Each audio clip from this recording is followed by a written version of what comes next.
Olá, estamos na quarta sessão do curso de Segurança do Paciente, segundo a Organização Mundial de Saúde. Hoje nós vamos ver um tópico importantíssimo, que é a sessão 4, como atuar em equipe e utilizar as técnicas de comunicação para prevenção de erros na assistência. Eu considero esse o capítulo mais importante para a segurança do paciente e ele é o tópico 4 do guia da Organização Mundial de Saúde. Quais são os objetivos da sessão, então? Entender a importância do trabalho em equipe nos cuidados à saúde e saber como trabalhar em equipe de forma eficaz. Reconhecer que, enquanto profissional de saúde, deverá ser um integrante de uma ou de várias equipes de saúde, muitas vezes simultaneamente. Deverá saber também usar técnicas adequadas de comunicação e de apoio mútuo para o trabalho em equipe. Muito bem, nós vamos dividir em dois momentos. No primeiro momento eu vou falar sobre os fundamentos do trabalho em equipe e no segundo momento o desenvolvimento de habilidades não técnicas. Para começar, não existe um único tipo de equipe de saúde, existem vários tipos.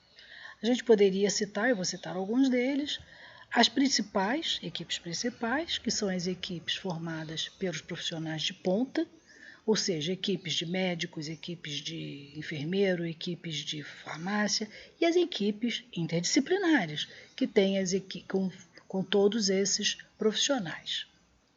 Essas são chamadas equipes principais de saúde. As equipes de coordenação, formadas pelas chefias imediatas desses profissionais, o chefe da equipe, o chefe do plantão, a chefia de clínica, a chefia de enfermagem, a chefe da farmácia, por aí afora. E existe uma outra forma de equipe, são as equipes de contingência ou de resposta rápida, como, por exemplo, uma equipe de atendimento à parada cardíaca, às grandes emergências. Existem as equipes auxiliares, formadas por serviços gerais, que também são bastante reconhecidas tanto pelo paciente quanto pelo acompanhante como uma equipe de saúde, formada pelos arqueiros, pelos profissionais da limpeza, que também circulam pelo ambiente de assistência. Existem as equipes de apoio, essas ficam no back, eles oferecem serviços indiretos, são, por exemplo, as equipes de manutenção. Né? E, finalmente, a equipe de administração, que é a alta gestão daquele hospital, daquela unidade, são gestores da empresa e que habitualmente não frequentam o cenário da assistência. Quais são as características das equipes eficazes? O que nós já conhecemos que uma equipe precisa desenvolver? Quais são as características que ela precisa desenvolver para oferecer um serviço eficaz? A primeira delas, todos os membros da equipe têm que ter os mesmos objetivos comuns. Essas metas, a equipe tem um objetivo. Para alcançar esse objetivo, ela vai criar algumas metas. Essas metas têm que ser medidas, têm que ser mensuráveis, eu tenho que saber aonde eu estou caminhando, como eu estou caminhando, quais são os resultados que eu estou obtendo. Coesão e respeito, sobretudo entre os membros da equipe e os seus diferentes saberes.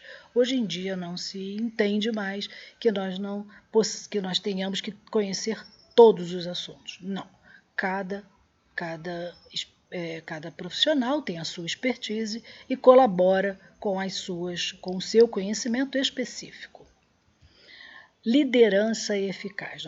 Estamos falando agora de uma habilidade pouco comum, muito pouco desenvolvida nas faculdades e nas universidades da saúde, mas que é, como nós vamos ver daqui a pouco, fundamental para que as equipes possam funcionar de forma eficaz. Ela precisa ter um líder. E, finalmente, comunicação eficaz. Essas duas últimas características são habilidades consideradas importantíssimas e são insubstituíveis e que nós vamos ver com muito mais detalhe daqui para frente. Os resultados mensuráveis das equipes, alguns trabalhos já demonstram, mostrando que de fato este é o caminho. trabalhar em equipe. Esse trabalho aqui, de 2005, mostra quais os resultados foram obtidos com várias equipes de trabalho. Primeiro delas, benefícios para a organização. Ele destaca melhor acessibilidade para os pacientes. O paciente não precisa mais, ele tem muito mais do que um profissional para conversar, porque ele reconhece que aquela equipe está tratando dele. Mais de um profissional. Ele não espera o médico chegar, ele não espera a enfermeira chegar, ele tem muitos outros protagonistas no tratamento dele, muitos outros colaboradores. Os benefícios para a equipe. Quais são os benefícios para a equipe? Melhor coordenação dos trabalhos, uso eficiente da saúde, melhor comunicação e diversidade profissional, destacando melhor coordenação dos cuidados. Realmente, atribuindo um trabalho para cada um, você tem uma coordenação muito mais eficaz. E os benefícios individuais para o paciente e para os membros da equipe, né? Para os pacientes, destaca-se melhores resultados mensuráveis, melhores resultados à saúde e, de forma científica, identifica-se menor erro médico. E para a equipe, mais clareza quanto às suas atribuições, o que você tem que fazer, qual é o seu papel dentro daquela equipe. De modo que já estamos praticamente decididos que o trabalho em equipe funciona e reduz os erros em saúde. O trabalho em equipe e a comunicação são, portanto, habilidades que todo profissional tem que desenvolver e são habilidades que você não aprende na escola, que o profissional de saúde não aprende na universidade. São as chamadas habilidades não técnicas. Você aprende a fazer um diagnóstico, aprende a fazer uma cirurgia, mas não aprende a se comunicar. Essas habilidades precisam ser desenvolvidas. E o guia diz isso com toda clareza e demonstra a importância de introduzir um ensino por competência para os graduandos de todas as carreiras da saúde. Então, o trabalho em equipe, que é uma habilidade não técnica, precisa ser desde logo distinguido de um grupo. O que é uma equipe e o que é um grupo. Uma equipe é um grupo, é uma reunião de pessoas com objetivos comuns, competências diferentes e específicas para que aquele grupo se destina, finalidades comuns e com uma liderança, dispondo de um líder. Já um grupo não. Um grupo é uma reunião de pessoas com objetivos diversos, quaisquer, competências aleatórias, não necessariamente específicas, finalidades distintas, cada um está lá porque quer, e cada um faz o que acha que deve fazer dentro daquele grupo, ações individualizadas. É muito importante se distinguir, portanto, essa diferença, e há uma diferença também muito importante no trabalho em equipe. É a liderança, outra habilidade não técnica. O líder delega tarefas e atribuições para os diferentes membros da equipe, conduz as reuniões, encoraja o livre debate, mas resolve também os conflitos, organiza atividades de melhoria e treinamentos, solicita ajuda quando necessário, monitora a situação, estabelece as prioridades daquela equipe, distribui a carga de trabalho entre seus diferentes membros e, sobretudo, usa e incentiva para que os membros da equipe usem técnicas de comunicação, de modo que estão interligadas essas duas habilidades de liderança e de comunicação. Bernard Shaw, que foi um Nobel da Literatura, em 1925, já dizia que o maior problema da comunicação é a ilusão de que ela foi alcançada. A comunicação, nós sabemos então, é quando o indivíduo quer explicar alguma coisa e o interlocutor entende de forma como ela foi passada. Então, a comunicação tem duas vias, a via de passagem da comunicação e a via do seu entendimento pelo interlocutor. É a garantia de que foi passada. De fato, Em saúde, 50% das famílias não compreendem a informação passada por médicos, mas também não percebem que não compreenderam, e os médicos não percebem que os familiares também não compreenderam. De modo que este é o cenário que nós temos com relação à comunicação em saúde, não por outro motivo. A comunicação ineficaz está entre as causas raízes de mais de 70% dos erros na atenção à saúde. Entre os Devils Events ocorridos em 95 e 2004, a Joint Commission reconhece que mais de 60% ocorreram por falha na comunicação. E em 70% dos erros, a mensagem ou não é transmitida, ou não é recebida, ou é recebida de forma inadequada. Uma comunicação eficaz, para que nós possamos entender como é a comunicação eficaz, vamos desde logo entender que tipos de comunicação existem. Existe a comunicação verbal, que é dividida entre a oral e a escrita, que ambas são muito importantes no cenário da saúde, e existe a comunicação não verbal, caracterizada pela tonalidades diferentes de voz, movimentos corporais, principalmente com as mãos, e uso do espaço. Eu uso o espaço mais próximo do meu interlocutor se eu quero ter uma conversa mais íntima, e, ultimamente, dando muita ênfase ao toque físico entre as conversas.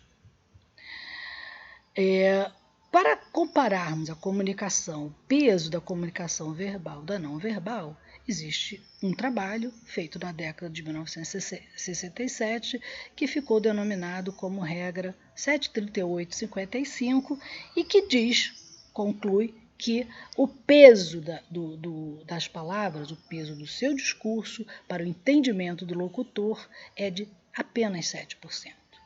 Já a entonação vocal contribui com 38% da compreensão e a expressão facial que você faz concorre com 55% do entendimento. De modo que esse trabalho deixa claro que a comunicação não verbal tem importância no entendimento do que você quer passar. Esse trabalho vem sofrendo algumas críticas ultimamente, principalmente pelas técnicas utilizadas, mas, sem dúvida alguma, foi pioneiro, foi um dos primeiros a citar a importância da comunicação não verbal em saúde. Comunicação eficaz tem dois momentos que ela pode se dar, uma entre os membros da equipe e a outra com o paciente. Hoje nós vamos falar sobre comunicação entre equipe, na transição do cuidado, na disseminação da informação e nas discórdias e conflitos entre as equipes, entre os membros da equipe. A comunicação com o paciente diz respeito às diversidades culturais, comunicação de más notícias, e a revelação de erros vai ficar para uma sessão próxima, que é a 6ª sessão que nós vamos ter. Vamos falar agora sobre a comunicação entre membros da equipe, né? A transição do cuidado é a oportunidade mais frequente de erro, é o chamado handover ou handoff. É quando eu passo o caso, quando eu passo o plantão, quando eu passo o bastão para o paciente vai passar para outra equipe. É o SBAR e o I pass the baton, o call-out e o check-back. São 3 instrumentos que eu tenho que utilizar para garantir uma transição de cuidado, um handover adequado. Disseminação das informações, nós temos reuniões, a gente vai ver o que isso significa, e na discórdia nós também temos, na discórdia entre os membros, para resolver os conflitos entre os membros da equipe, nós também temos 3 instrumentos. Vamos lá. O SBAR, então, que é de todos o mais conhecido, aqui traduzido por achar, e o I pass the baton são instrumentos que eu utilizo para passar o caso, ou do CTI para a enfermaria, ou mesmo para casa, ou da emergência para a enfermaria. Então, eu utilizo um acrônimo que define as diferentes fases de um processo. Eu introduzo o caso, eu introduzo a situação, eu digo quais são qual é o histórico do paciente, digo o que eu acho do caso, a minha avaliação, e falo o que eu acho que deve acontecer. E isso numa sequência lógica e padronizada e rápida, né? Principalmente rápida, concisa. Então, este é um exemplo do próprio guia. Meu nome é Mary Smith, sou a enfermeira que está cuidando da senhora Joseph, que se encontra no leito 5 da ala 4. Estou ligando a respeito da senhora Joseph, do quarto 251. Sua queixa principal é uma recente dificuldade respiratória. A paciente tem 62 anos, é o histórico, e está no primeiro dia do pós-operatório de cirurgia abdominal e não há nenhum histórico de doença cardíaca pulmonar. Mas os ruídos respiratórios estão reduzidos do lado direito, com queixa de dor, gostaria de descartar pneumotórax. Recomendo, a minha recomendação, que a paciente seja avaliada imediatamente. Você pode vir agora. Esse é o SBAR. O I Pass the Bottom é exatamente o SBAR com algumas outras etapas, incluindo algumas outras etapas. O I Pass the Bottom é também um acrônimo, eu passo o bastão em inglês, que diz, além de todas essas fases, ele inclui outras 5 frases, que são resultados críticos, explicar quais são os resultados que aquele indivíduo tem, se tem alergia, se tem algum alerta, como queda, isolamento, quais são as ações que já foram realizadas, nível de urgência, qual é o nível que eu acho que o indivíduo precisa ser visto, identificar o responsável, ou chips, e o next, o que acontece a seguir, o que eu acho que vai acontecer a seguir, o que já está previsto, qual é o plano de contingência ou o plano de segmento do caso. O call-out, ou convocatória, que traduzido como convocatória, é um instrumento muito simples, onde todos os membros da equipe recebem a informação simultaneamente, onde se forma uma reunião interdisciplinar, onde todos os membros da equipe discutem o caso e sabem de todas do que está acontecendo para aquele doente que está chegando ou que está sendo passado o caso. E o check-back é o terceiro instrumento que eu também tenho que usar, que é a confirmação da informação. Ele é um instrumento que parece o óbvio, mas na verdade é quando eu peço uma coisa oralmente e o indivíduo que está ouvindo aquela informação repete o que eu disse e eu volto a repetir o que eu disse, confirmando que é aquilo mesmo. Esse instrumento tenta controlar a segurança para os medicamentos que têm sons semelhantes, os sound-alike, chamados sound-alike. As reuniões organizativas de comunicação são os briefings, os riddles e os debriefings. Esses termos são utilizados pela tripulação da aviação, são utilizados até hoje. Os briefings são reuniões de planejamento do voo, aqui no caso são as reuniões de abertura do planejamento do cuidado. Eu estou recebendo, admitindo o paciente, qual é o meu planejamento. O riddles são reuniões extraordinárias, se alguma intercorrência houver, e o debriefing são as reuniões finais, de análise do que aconteceu, onde acertamos, onde erramos, o que podemos aprender com os nossos erros. Na resolução de conflitos, nós também temos três instrumentos. O instrumento 1 é a regra da dupla contestação, em que na primeira eu faço uma pergunta, estou preocupado com a senhora Jones, ela não me parece bem, pode dar uma olhada? É sempre uma pergunta. Se não resultar se não tiver nenhuma resposta, eu já faço uma dupla contestação, a segunda contestação. Estou muito preocupado com a senhora Jones, ela precisa ser vista imediatamente. Este é uma regra combinada entre os membros, que quando for dito desta forma, aquele membro que está sendo solicitado a participação tem que vir imediatamente. No protocolo CAS é mais ou menos a mesma coisa, estou preocupado, estou incomodado, é uma questão de segurança.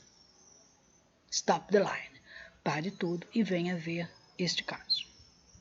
O protocolo 10, que é também um acrônimo, onde eu tenho 4 fases para obter o consenso, né? Descrever a situação, expressar como aquela situação está lhe incomodando, sugerir alternativas para buscar o consenso e expor as consequências em função da segurança do paciente. Estamos terminando então esta sessão. Eu gostaria de dar 2 sugestões para vocês. Convide um colega do seu hospital para normatizar um processo de handover em sua rotina e observe se na sua unidade tem alguma equipe cujo trabalho pode ser aperfeiçoado. Quais são as suas sugestões para aperfeiçoar esse trabalho? Muito obrigada. Próxima sessão nós voltamos a conversar. Um bom estudo.